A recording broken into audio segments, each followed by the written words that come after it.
어르신들은 하도 어린 나이인데 잘하겠냐 걱정이 많았는데 걱정한 데 비해서는 안정적으로 잘했다. 그러니까 이제 걱정이 안도감으로 이렇게 다가갔다. 그렇게들 많이 평가를 해주시더라고요. 그리고 일단 제가 이렇게 권위적인 타입이 아니고 누구나 이렇게 편하게 대했고 이제 구청장이라고 어디 가서 아주 이렇게 행세하거나 무슨 내세우거나 그러진 않았던 것 같아요. 그래서 일을 하는 구청장이고 한 번 했는데 그 구상을 그 다음에도 해야 뭔가 성과가 나지 않겠나 그런 얘기를 많이 들었어요. 이제 선거 때 장애인들하고 간담회 공청회를 한 적이 있는데요. 거기에 어떤 장애인이 40년간 장애인이었다고 했나요? 어떤 아주머니가 하신 말씀이 아주 못에 박히더라고요. 그러니까 복지 혹은 사회적 약자에 대한 배려 말만 하는 거 아니냐. 바뀐 게 없다.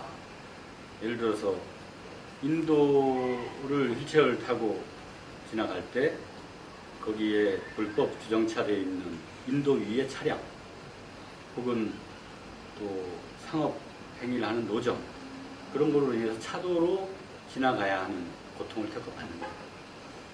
그런 하소연을 하시면서 말만 하는 행동하지 마라 이렇게 호되게 말씀하시는 분이 계세요. 그런 질문에는 사실 참 부끄럽더라고요. 그러니까 행정이라고 하는 것이 어떤 구호나 이런 걸로 되는 게 아니고 주민 한 사람 한 사람의 생활을 챙기는 일이기 때문에 참 벅찬 일이구나 이런 걸 느끼고 있었죠. 그리고 장애인 부모들, 장애인을 둔 부모들의 어떤 하소연 거의 매일매일 이 아이와 그냥 끝났으면 좋겠다 이렇게 이제 생각하는 고통 속에 있는 사람 그런 분들의 이야기를 듣는 과정이 참 힘들었어요. 그리고 이제 세월호 사건 이후에 치러진 선거였기 때문에 전체적으로 어떤 희망을 얘기하기 어려웠어요. 그러다 보니까 참 어떤 고통을 내면으로 수용하고 받아들이는 자세도 희망을 만들어 나가는 동기가 아닌가.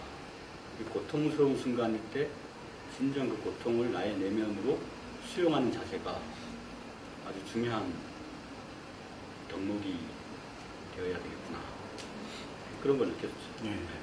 그 반응은 대체로 잘했다 그런 평가가 나왔어요. 처음부터 저는 지금 현직을 하고 있고 선거 끝나자마자 바로 그 다음날 복귀해서 여름에 있을 수 있는 재난이라든가 그런 데 대한 대비 체제로 들어갔기 때문에 별도로 어떤 민선 6기의 어떤 새로운 시작을 대외적으로 선포를 하거나 그럴 필요성을 못 느꼈어요. 그리고 일단 그 취임식 예산을 편성을 해놨더라고요. 그거를 사회복지시설 이런 데에 필요한 물건이 있으면 그걸로 대체해서 사주는 게 좋겠다. 그래서 에어컨, 문구대 그런 거를 그 복지시설에 기증을 하고 그 다음에 발 마사지 봉사, 아이 돌봄 그런 걸 해봤어요. 직원들하고 같이. 그랬을 때 저는 취임식 대신에 이런 행사가 우리 직원들이나 저에게도 첫 출발을 이렇게 어려운 사람들 입장을 이해하고 같이 하는 그런 현장에서 첫 출발을 또 새롭게 한다. 올해도 그 마음을 기억해야 될 것이다. 그렇게 의미를 부여했죠. 그러니까 이제 안전이라고 하는 것은 여러 가지 분야가 있죠. 자연재해로부터의 안전, 여름에 폭우나 어떤 그런 사태가 났을 때 조기에 대응하고 피해를 최소화하는 그런 이제 조기 경보 시스템 그런 부분이 있고 화재, 사고 그런 이제 소방 안전 그런 부분이 있겠죠. 그 다음에 범죄로부터의 안전, 야간의 귀가 시간이라든가 도둑이나 강도 그런 세 가지 영역이 있다. 일단 그 자연 재난으로부터의 안전은 우리 우평구의 특성에 기초해서 4년 동안 구축을 해왔어요. 일단 그 하수도 용량을 키웠고요. 그러니까 예를 들어서 30년 빈도의 어떤 하수구면 요즘 막 그 100년 빈도로 오고 하니까 범람이 나고 그래서 하수 간거를 개량을 했고, 그 다음에 이제 저지대 반지하 그런 주택들이 항상 그 피해 가능성이 높거든요. 그런 주택들을 쭉 조사를 해가지고 거기에 맞는 대응 매뉴얼, 그 다음에 응급 그 지원 시스템 강구를 했죠. 그게 이제 1대1 재난안전 시스템이라는 거예요. 그러니까 지금 만약에 폭우가 오면 양수기가 필요할 거 아니겠어요? 그러면은 동주민센터나 구청으로 전화를 합니다. 그러면 어떤 사태가 발생하느냐? 전화가 폭주하면 불통이에요. 통화 중이에요. 그러면 어떠한 응급 조치도 못해요. 그래서 이제 그게 4년 전에 첫 취임하고 얼마 안 됐을 때 겪었던 일이었거든요. 그래서 제가 그러면 핸드폰 번호를 가르쳐줘라. 우리 공무원, 특히 그 재난 위험 가능성이 있는 가구에 가깝게 살고 있는 직원하고 연결을 해서 그 직원의 신분과 사진과 전화번호, 핸드폰 그걸 줬어요. 집에 이렇게 붙여놓기야. 이 직원은 문자 메시지로 그날 호우 경보가 있다. 그러면 그 집주인한테 호우 경보가 있을 예정이다. 알려드리고, 그 다음에 전화도 하고, 그 다음에 그 사람 입장에서 좀 위험하다 싶을 때 제일 먼저 이 공무원한테 연락을 취하고, 공무원은 비상 상황일 때 양수기를 들고 뛰어갈 수 있는 준비를 해놓고, 그걸 이제 한 4년 이상 시스템을 구축해놨고, 거기에다가 민간 봉사자까지 한 명을 더 붙였거든요. 그래서 1대1 재난 대비 시스템을 구축을 했고, 그게 광화문에 물난리가 한번 난 적이 있어요. 그럴 때 우수한 한나당 공무원 하나 전담 배치, 그걸 이제 오세훈 시장 때 했나 뭐 그랬죠. 그리고 이제 북한산하고 불광천이 우리는 위험지역이에요. 그래서 그것도 상류에서 하류로 또 북한산 정상에서 그 아래쪽 계곡으로 물이 흘러내려가는 속도가 매우 빠르거든요. 바위산이기 때문에. 그래서 그거는 시간 싸움이다. 그래서 10분당 뭐 10mm, 15mm 이렇게 오면 실제로 상당히 위험하거든요. 그걸 시간당 개념이 아니라 분당 개념으로 단축해가지고 자동 수량 측정을 해서 자동으로 전송을 합니다. 그러면 하루에 계곡에 있는 사람들한테 대피 방송을 하죠. 그런 시스템을 구축을 해놨어요. 그래서 그런 것에 대한 철저한 점검과 시뮬레이션, 그다음에 그 직원들에 대한 교육 이런 것들을 하고 있는데, 재난은 최소화를 하기 위해서 움직이지만 언제 어느 때 사태가 날지 모른다. 항상 경각심을 가지고 움직이자. 그리고 범죄로부터의 안전, 그거는 이제 경찰하고 그 범죄 안전 디자인, 그다음에 범죄 취약 지역에 대한 뭐 CCTV나 방범 활동, 그다음에 우리 그 CCTV 관제센터를 통해서 범죄로부터의 안전, 그다음에 귀갓길 여성들의 그 여성 안전 귀가 도우미 활동, 그걸 서울시하고 같이 하고 있고, 그다음에 이제 화재 뭐 이런 거는 소방서가 소방안전 그 센터를 운영하고 있어요. 은평소방서는. 그래서 초등학교 아이들 대상으로, 어린이집 아이들 대상으로 계속 그 소방 훈련, 안전 훈련을 시키고 있습니다. 그리고 소방 방제 행정 타운을 물프레골에 유치를 했어요. 박원순 시장의 역점 사업인데, 그걸 이제 처음에 할 때는 지역 주민들이 좀 불만족했어요. 소방학교가 들어오면은 사이렌 소리만 나고 시끄러울 거다. 근데 이제 도시 안전이 아주 중요한 도시의 브랜드의 요소가 되었지 않습니까? 그래서 그 소방 방제 행정 타운을 축으로 해서 은평구가 아이들 학교에 안심하게 보내고, 여성이 저녁에 뭐 이렇게 편하게 귀가하고 그 재난으로부터 상당히 그 보호받을 수 있는 그런 지역이다라는 이미지를 그 현실로 만들기 위한 그런 구정 활동을 열심히 해나가야 합니다. 저희 구가 2년 연속 2012년, 13년 그 일자리 창출 서울 최우수 등급을 했는데 매년 10,000개 이상의 일자리를 창출했어요. 그 일자리 창출은 이제 아주 안정되고 정규직이고 그런 일자리만 있는 건 아닙니다. 그렇죠. 비정규직의 알바의 뭐 시니어 일자리에 사회적 공공 일자리 혹은 노무자들의 어떤 그 일용 근로자들의 일자리 알선 뭐 다양한 것들이 포함되어 있는데 민선 6기에는 보다 정규적이고 안정되고 또 지속 가능한 그런 일자리 플랜을 갖고 있어요. 그게 서울 혁신파크. 지금 박원순 시장하고 저하고 이렇게 야심차게 추진하고 있는데 거기에 서울 40개 대학하고 산학연구 청년 벤처 창조 경제 타운을 조성할 계획이 있어요. 아이디어는 있으나 자금이 없거나 기업 공간이 없는 그런 젊은 사람들을 위해서 기업할 수 있는 공간을 제공해주고 또 좋은 아이디어는 심사해서 사회투자기금을 지원해주고 또 그 기업에서 만든 제품이나 서비스를 판매하고 전시할 수 있도록 판매 전시장을 만들어주고 거기는 아마 젊은 사람들이 기회를 가질 수 있는 그런 일자리가 될 것이고 거기서 한 2,300개 정도의 상주 일자리가 만들어질 예정입니다. 그리고 이제 수색역은 통일의 관문이고 인천공항과 경의선이 만나는 교두보고 그 배후에 DMC라는 미디어 산업 단지가 있지 않습니까? 미디어 산업의 어떤 그 미래 지향성을 고려해 봤을 때 상당히 그 유망한 지역인데 그 수색역에 그 상암 DMC가 갖고 있지 못한 문화, 쇼핑, 편의, 상업 그런 그 제2의 뭐 타임스퀘어 같은 그런 사업 계획이 지금 진행되고 있어요. 거기에도 그 상당한 일자리가 만들어질 수 있다. 그리고 이제 가톨릭 병원이 이제 올 연말 착공 예정인데요.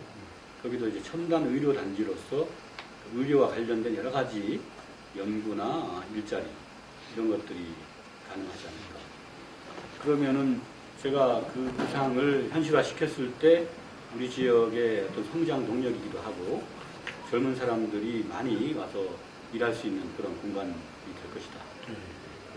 그 답이 저기 혁신파크 예정 부지 안에 서울 인생이모작 지원센터 최초 개관은 평소에 했죠. 인생이모작을 설계하고 준비하는 그런 장소로서 이모작 센터가 이제 운영되고 있는데 지금 이제 종로구도 개관을 했다고 그러고요. 권역별로 이제 서울시가 하고 있습니다. 근데 이걸 뭐 센터 한두 개 기능 갖고는 어렵고 좀 고령화 사회에 대한 어떤 준비를 획기적으로 발상의 전환을 할 수가 있다. 그러니까 우리가 생산 가능 인구를 15세에서 64세로 보잖아요. 그리고 이제 앞으로 지속적으로 출산율 저하 때문에 인구가 감소가 할 것이고 고령 인구는 비율이 늘어날 것이고 그럼 경제의 성장 잠재력도 떨어질 것이다. 그렇게 일반적으로 생각하는데 조금만 발상을 바꿔버리면은 64세에서 끝나는 것이 아니라 70까지 생산 가능한 인구로 만들면 되지 않겠어요? 그러니까 그렇게 하려고 그러면은 베이비 부모처럼 이제 50대 후반 은퇴를 준비하는 사람들한테 제2의 학교를 거의 의무화할 필요가 있다. 저는 그렇게 봅니다. 그러니까 지금 초등학교 6학년하고 1학년하고 보면 1학년이 6학년의 절반 정도 이렇게 줄고 있거든요. 교실이 비어요. 그 교실에 인생 이모작을 준비하는 그 베이비 부모나 뭐 64세 이전, 그러니까 50대 후반 그런 분들이 입학을 하도록 한 겁니다. 그리고 국가가 그들을 재교육하고 또 이제 그 노년 사회에 대한 준비 없이 바로 진입을 하기 때문에 대다수가 혼란에 빠지거든요. 노년 사회를 준비할 수 있는 여러 가지 인문학적 교육, 기능적 교육, 또 본인이 지금까지 20년, 30년 동안 했던 직업을 뭐 노년에 재활용할 수 있는 어떤 분야에 대한 전문성 교육이라든가 그런 거를 국가가 대대적으로 벌려나가야 된다.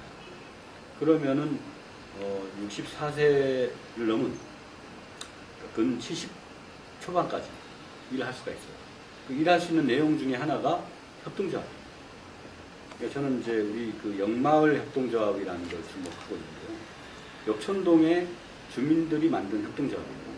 근데 일반적으로 협동조합이라고 하면 특정한 어떤 분야의 협동조합이거든요. 뭐 둘의 생협 이런 것처럼 뭐 어떤 식자재나 이런 걸 하는 소비자 협동조합이 있고, 의료 생협, 의료 관련해서 이제 협동조합, 건축 협동조합 이런 식으로 분야가 있는데, 요 역마을 협동조합은 분야가 없어요. 그러니까 한마디로 멀티예요.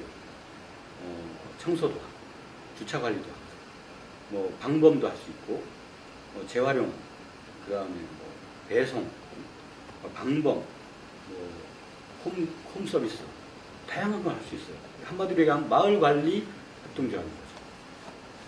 근데 그거를 시니어들이 일을 하면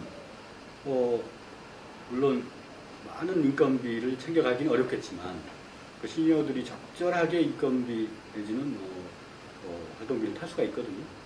그래서 마을 관리를 협동조합을 통해서 하고, 그 협동조합의 시니어들이 갖고 있는 어떤 직업적인 노하우, 인생의 지혜, 그런 게 잘 반영되면 결국 마을도 좋아지고 일자리도 운영될 수 있다. 그런 부분. 그리고 저는 융합행정 그 부분에 좀 많이 주목하고 있거든요. 그러니까 일자리 독립 예산이 없어요. 많지 않아요. 공공일자리 사업, 사회적 일자리 사업 해서 많지 않은데, 제가 예전에도 얘기했는지 모르겠지만 정부가 뭐 새 정부 들어와서 융합 했잖아요. 근데 이제 예를 들어서 대학이 갖고 있는 지적 기능을 지역사회가 적극적으로 활용해야 된다. 그리고 그걸 정부가 대학에 대해서 지원을 하거나 대학생에 대한 장학금 지원을 할 때 조건을 걸어야 된다. 브라질에서 무슨 뭐 복지비 집수할 때 조건을 걸었다잖아요. 아이를 학교에 보내라. 그런 것처럼 우리도 뭔가 대학생들에 대해서 지원을 할 때는 대학생들이 각 본인이 배우고 있는 전공 과목을 실험 실습할 때 지역사회하고 연결하게 해라. 그러면은 일단 대학이 스펙을 쌓는 공간이 아니라 실행 능력을 쌓는 공간이 되는 것이고, 실험 실습 해봤지만은 다 그냥 요식행위잖아요. 그래서 이제 회사에 갔을 때 재교육을 다시 받아야 된단 말이죠. 국가적으로 그게 낭비지 않습니까? 그럼 실험 실습을 정확하게 그 해당 전공 과목을 가지고 지역사회하고 연결하면 돼요. 경영학과 학생들은 노인 시니어 클럽이나 노인 기업에 대해서 경영 지원을 해주고 리포트를 내면 되고, 사회복지학은 뭐 복지관이나 경로도 하면 되고, 인문학적인 그런 과에서는 와서 하다못해 신앙송이라도 노인들이나 장애인 대상으로 할 수도 있고, 그렇게 설계를 하면은 그 연간 장학금 집행 액수가 한 5조, 6조 되는 걸로 알고 있거든요. 그게 시너지가 나죠. 그런 식으로 저희가 하고 있는 뭐 마을 속 학교 이런 것도 뭐 지역사회 일자리 창출을 위해서 연구를 한 그 아이템인데, 학교는 정규 교과 과목 중심으로 움직여요. 문화예술, 체육, 뭐 진로, 적성, 놀이 이런 거는 선생님들이 다 감당하기 어렵거든요, 실제로. 그랬을 때 지역사회의 그런 전문가들이 학교에 파견 나가서 아이들을 방과후에 가르친다. 보조교사 인건비를 우리가 주고 있거든요. 거기에서 교육적 지원도 되고 일자리 창출도 된다. 이런 쪽으로 방향을 잡으면서 없는 예산 가지고 엄청 애를 쓰고 있죠. 교육 분야는 솔직히 이 세월호 사건을 보면은 우리 아이들이 얼마나 지금 한마디로 어떤 처지에 처해 있는가 한마디로 보여주는 거죠. 그리고 이제 그 교육은 예를 들면 우리가 자본주의 사회에 살고 있기 때문에 자본주의적 인간을 만들기 위한 교육이 아닙니까? 자본주의적 인간이라 하면 생산성 있는 인재를 만드는 거죠. 그러니까 현재 우리 교육이 생산성을 추구하고 있는가? 그것도 아니에요. 그렇다고 예를 들면 유교 시대의 교육처럼 뭐 인문학적인 사람의 인의 예지를 가르치는 그런 교육을 하고 있는가? 그것도 아니에요. 그것이 무슨 교육인가 색깔도 없고 정체성도 없어요. 제가 봤을 때는. 국영수가 과연 자본주의형 인간의 생산성에 기여하는 그런 과목인가? 그것도 저는 좀 믿음직하지 않거든요. 그러니까 우리 아이들이 그냥 현재 제도화되어 있고 매트리스처럼 이렇게 깔려져 있는 시스템 하에 도구로 쓰여지고 있고, 그래서 결국은 대학까지 나왔는데 생산성에 기여하는 인재는 별로 없고, 뭐 스펙, 고시, 또 혹은 좌절한 개인으로 전락한 그런 상황이기 때문에 이거는 국가적으로 교육의 재설계가 필요한 거죠. 근데 이제 그 국가에게 무작정 기대하는 것은 뭐 어렵다고 봐요. 지역에서 어떤 그 새로운 교육의 흐름들을 만들어 나갈 필요가 있다. 그 교육이라는 게 무슨 네 편, 내 편, 이게 옳고 저게 옳고 갈라져서 싸울 필요도 없거든요. 그러니까 행복감이 받쳐지지 않는 교육은 성적도 좋게 나올 수가 없어요. 그리고 뭐 예를 들면 쥐를 가지고 실험을 하더라도 뭐 쥐를 코너에 몰고 지속적으로 스트레스를 주면은 뭐 면역력도 떨어지고 뭐 쥐가 갖는 어떤 그 두뇌 회전도 현저히 떨어진다는 그런 연구 그 결과도 있지 않습니까? 하물며 이 만물의 영장인 사람은 그 지적 수준이라고 하는 것은 행복감을 기초로 했을 때 최대로 발휘할 수 있다. 그래서 우리는 학교를 현재 상당히 불행한 공간이 되고 있는데, 불행한 아이들을 행복을 찾도록 기회를 제공하는 쪽에 구청이 일말의 역할을 하겠다. 그리고 교육청, 우리 조희연 교육감님이 상당히 그런 부분에 의지가 있어요. 그래서 학교하고 지역사회, 마을하고 구청하고 교육청, 서울시가 같이 뭔가 이렇게 학교를 분위기를 바꾸고 행복교육이 가능한 구조로 적극적으로 움직여 나간다면 그 학부모들이 같이 동의해 줄 것이라고 봐요. 학부모냐 그런 캠페인도 있었잖아요. 그러니까 저는 이제 부모 학교를 공약으로 냈어요. 그러니까 아이들 교육 문제를 학교와 아이의 관계로 주로 보는데, 사실은 부모와 아이의 관계가 더 근본적이다. 부모가 아이를 어떻게 가르쳐야 될지, 그 아이들이 연령대별로 성장하면서 어떤 식의 어떤 주기적 변화가 동반되는지, 누구도 그 교육을 받지 않고 부모가 되거든요. 그리고 주로 옆집 누구 엄마, 누구 아저씨의 이야기를 듣고 우리 집 아이의 어떤 교육 문제를 재단하거든요. 그래갖고는 그 아이들의 교육을 진짜 이렇게 제대로 할 수 없다. 그래서 부모가 학교를 다녀야 된다. 부모 준비를 갖춰야 된다. 그래서 부모 학교를 적극적으로 열겠다. 아까 그 시니어들 준비하는 그 인생 이모작 준비 학교처럼 부모 학교를 만들어서 부모와 자식이 같이 그 어울리고 소통하고, 그러면 아이가 빗나가거나 뭐 학교 바깥으로 빠져버린다거나 그런 일을 상당 부분 개선할 수 있을 것이다. 저는 그렇게 보고요. 그래서 그 지금까지 해왔던 마을 속 학교 프로그램, 그 전문가를 학교에 파견하는 거, 그 다음에 방금 얘기한 그런 사업들, 부모들의 인식 제고, 이런 것들을 꾸준히 해나갈 거고요. 그리고 제가 이제 얼마 전에 조희연 교육감을 우리 창의 인성 교육센터 은평구에 열었는데, 거기서 만나서 제안을 했어요. 지역사회 안에 교육복지협의체를 만들자. 지역사회 안에는 다양한 교육 청소년 관련 단체들이나 기관이 있는데, 그래서 그걸 하나로 모아가지고 그 안에서 청소년 복지 계획을 세우자. 그리고 청소년 복지는 어른의 시각으로 계획하는 것이 아니라 그 주체는 청소년이 돼야 된다. 우리가 청소년 참여위원회가 있거든요.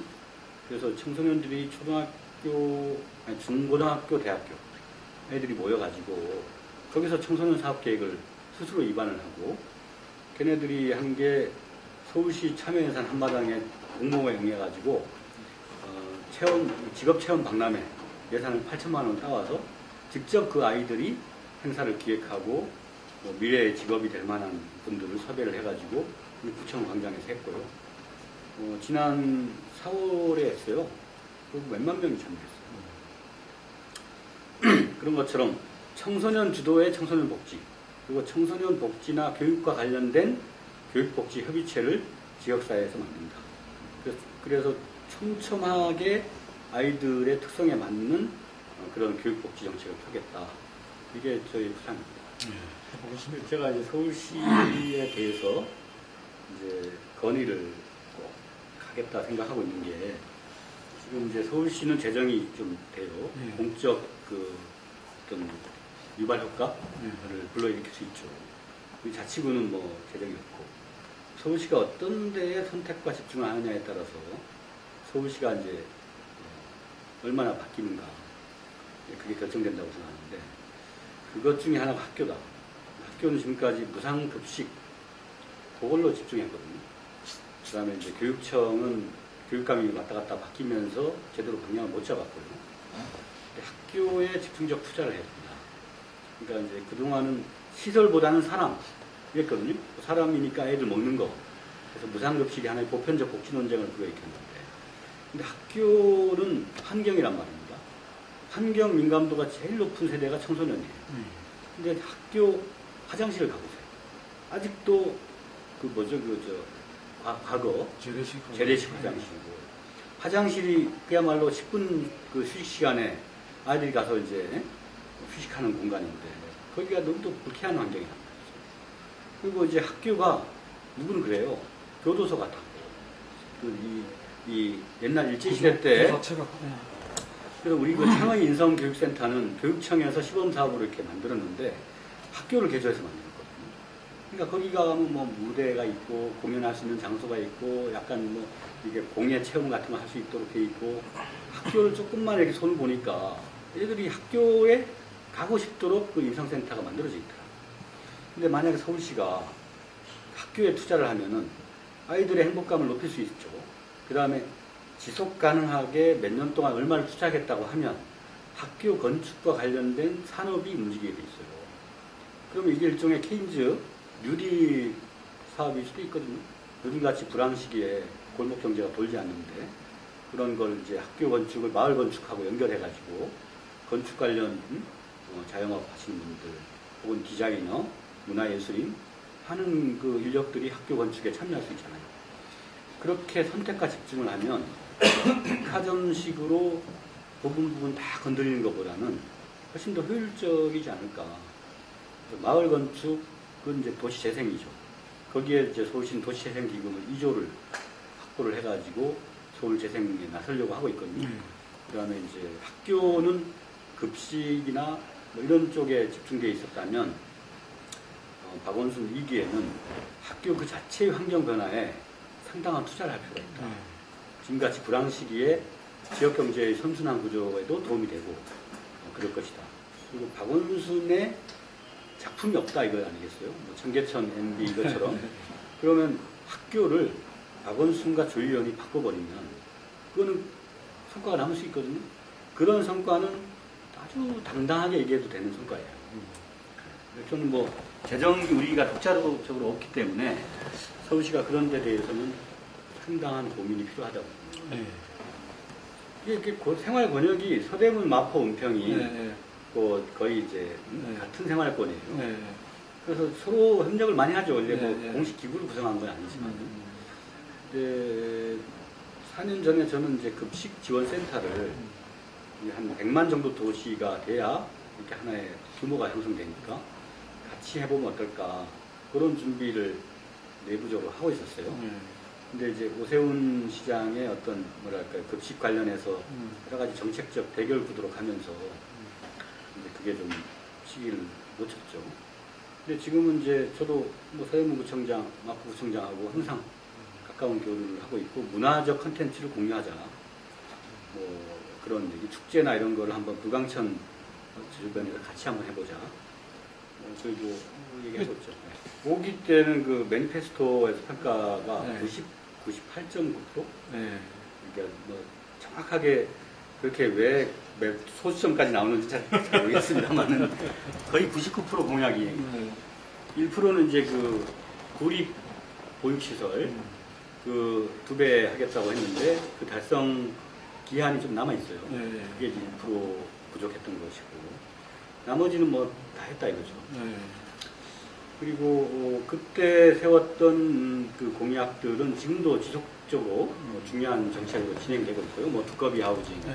신나는 애프터, 마이닥터 클리닉, 주민 참여 예산제 쭉 우리 평균 관통하고 있는 정책들이고 이번에 민선 6기 공약으로 공약을 제시했는데 이전에 계획했던 거, 뭐 수색역, 혁신파크, 가톨릭 의료부라든지 그런 계획했던 거를 좀 더 이렇게 가시권에 두고 사업을 추진하겠다라고 발표를 했고요.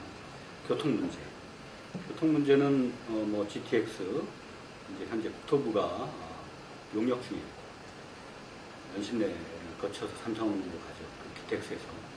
그다음 서부 경전철은 박원순 경전철 플랜에 들어가고 그다음에 신분당선 그것도 지금 축 삼성 원형지구가 들어오면서 통일로 정체를 해소할 수 있는 어떤 철도 중심의 교통 개선안 그런 것들이 이제 다 자치구의 독자적인 힘으로 하는 것이 아니라 서울시 내지는 중앙정부의 사업으로 진행하는 것들이에요. 그래서 저는 뭐 구청장으로서 열심히 로비하고 그 당위성을 그 중앙대나 서울시에 가서 촉구하고 그러면서 그 사업을 정상적으로 추진하는데 최선의 노력을 기울여야 되겠죠. 뭐 익히 지금까지도 계속 논쟁이 되고 있는 보편적 복지의 그 분담 비율, 그러니까 보육도 이제 박근혜 중앙정부에서 공약한 것이고 기초연금도 마찬가지로 중앙정부 공약인데 우리가 분담금이 30%뭐 이렇게 되죠. 걱정들이 엄청 많으시더라고요. 그래서 올해만 그 기초연금 40억, 무상보육 관련 30억, 70억이 지금 미편성돼 있어요. 우리가 현재 상태로라면은 기초연금 지금 못합니다. 이제 그런 사태에 대해 서울시가 지금 적극적으로 방안을 강구하고 있어요. 그런 면에서는 서울시가 뭐 고마운 거죠. 근데 우리는 이제 서울시에 대해서 우리의 기초 생활을 보장할 책무가 있다. 서울시는. 왜냐하면 서울시가 25개 구로 돼 있고 시민은 국민이거든요. 시 따로 구 따로가 아니고. 재정적 측면에서는 실제로 아쉬운 얘기지만은 시 따로 구 따로. 시는 공용이고 우리는 뭐 심부름 센터고. 근데 이제 그 박원순 시장이 중간에 오셨기 때문에 아주 어수선한 상황에서 시정을 맡았고 또 오세훈 시장 때 뭐 중구난방 여러 가지 잘못된 정책들이 많아서 이제 그거 수습하는 데 상당한 시간을 보냈고 정말 안착을 잘 시켰죠. 재정 문제를 깊이 들여다볼 수 있는 그 어떤 충분한 여건이 안 됐다고 봐요. 그리고 뭐 무상 보육 뭐 이런 걸로 항상 그저 재정 분담 문제로 중앙정부하고 갈등이 있었고 그래서 우리는 일단 급한 부터 끄자는 심정으로 박 시장의 재정정책에 협력을 해왔어요. 그리고 서울시 채무 감축 그것도 이전에 MB와 오세훈 때 과도하게 개발 사업들 했던 거 그것에 대한 어떤 그 구조적 해소랄까요? 그런 차원에서도 이해를 해줬고 근데 지금은 재설계가 필요하다는 거죠. 지금 뭐 서울시의 부채가 그렇게 위험한 등급이 아니거든요. SH공사도 대부분 그 토지 조성하면서 그게 미분양돼서 나타난 빚이거든요. 그러니까 그 SH공사도 그렇게 경영상 심대한 압박을 받고 있지는 않다 그렇게 보고 있습니다. 그러면 채무 감축을 이제는 좀 그 장기화해야 돼요. 4년 동안 얼마를 갚을 예정이면 8년의 계획을 가지고 갚아야 됩니다. 그리고 엄격히 얘기하면은 이게 우리가 소위 말해 진보 시정이잖아요. 그 진보의 정책 방향은 공공의 주도적 역할이다. 공공의 역할의 축소가 아니라. 그렇죠. 그러니까 공공의 주도적 역할을 높여서 어떤 시장의 어떤 잠재력을 끌어올리는 건데, 그러려면은 그 팽창 재정 전략을 적극적으로 고려해야 된다. 그리고 우리가 그동안에 서울시로부터 못 받은, 그러니까 이제 기준 재정 수요 충족도가 100%가 돼야 기초 생활이 보장됩니다. 공무원들 인건비 주고 도시의 기본 기능을 유지할 수 있는. 제가 취임하기 전 2010년 이전에는 그 수요 충족도가 120%가 넘었어요. 20%는 구청장 마음대로 쓸 수 있는 돈이었죠. 그러니까 우리는 지금 90% 초반대로 내려왔기 때문에 기초 생활이 안 되는 거예요. 그리고 시비는 누가 걷어주느냐? 구에서 걷어서 올려요.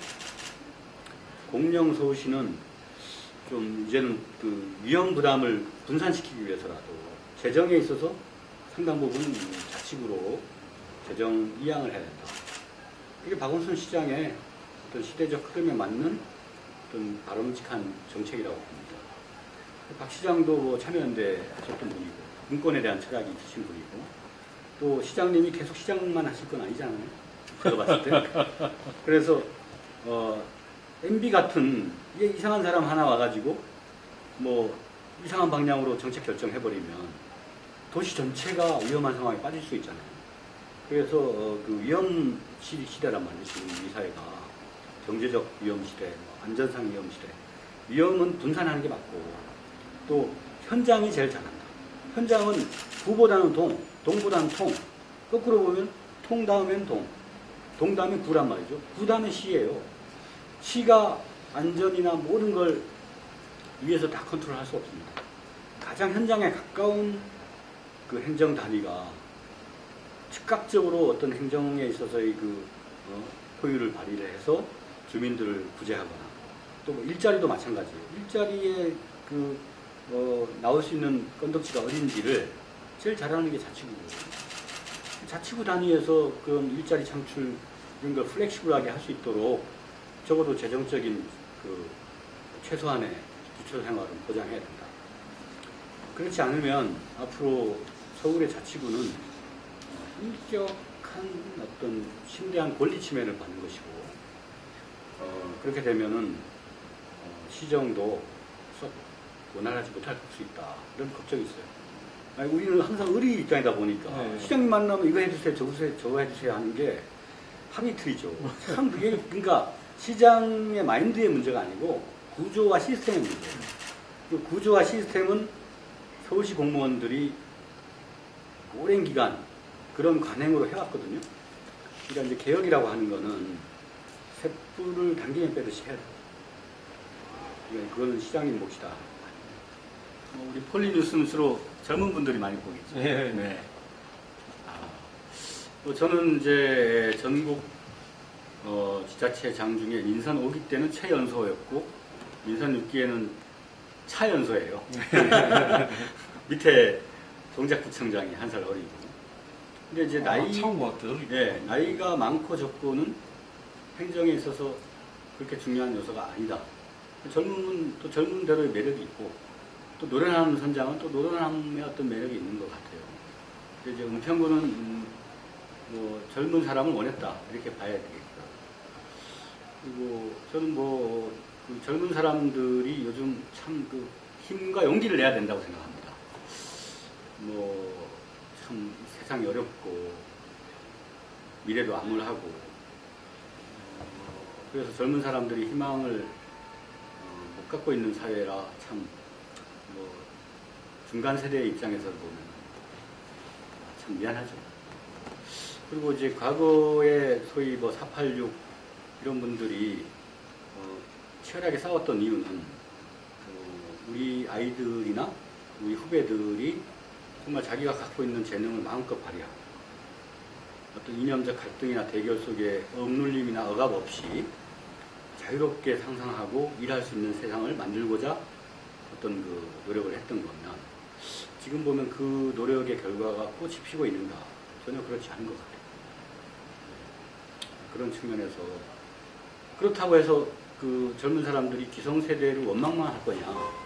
저는 결국은 모든 어떤 인생의 주인공은 자기여야 한다. 누구를 원망할 일이 아니라 스스로 도전하고 바꾸도록 치열하게 부딪혀야 되지 않겠나. 저는 이제 그 부딪히는 젊은이이고 싶어요, 영원히. 근데 그 행정을 하다 보니까 그렇게 안 되더라고요. 쉽지가 않죠. 좀 뭐랄까, 이렇게 말도 조심해야 되고, 화해 항상 그 모드로 가야 되고, 답답할 때가 많이 있어요. 근데 한 측면에서는 누군가가 중재하고 화합을 이끌어 나가야 되고, 한 측면에서는 누군가가 문제 제기를 해야 되고, 그런 거 아니겠습니까? 그런 어떤 각자의 어떤 그 사회에서 처한 역할이라는 게 있다. 그런 걸 서로 존중하면서 그 어떤 정치에서 절망만 보지 말고 희망을 찾고자 하는 노력이 좀 있으면 어떨까? 그 은평구가 그런 젊은 그 변화를 서울에서 선도할 수 있도록 네티즌들께서 관심을 많이 가져주시면 고맙겠습니다. 네, 이 시간 고맙습니다.